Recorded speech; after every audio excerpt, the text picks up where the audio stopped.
Hi, hello. Want to show you how to unfold a multi-surface with our software.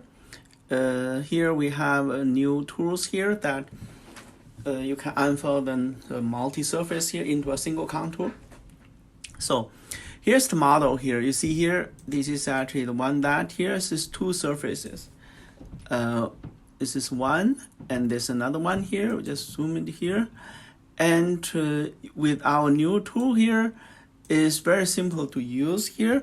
You just use, once you download the plugin from our website, and you just load into AutoCAD, then you have the command called the G unfold, and you click it, and then it'll ask you to select the surfaces.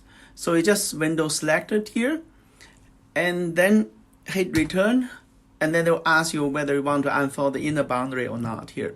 So for this one, you just say no here, and then you're gonna get the results here. So this is actually the results. It's very simple to use, and you can unfold the inner curve here. If there's a curve on the surface, you can unfold them as well. So this is very simple to use. And that's for today. Thank you. Bye.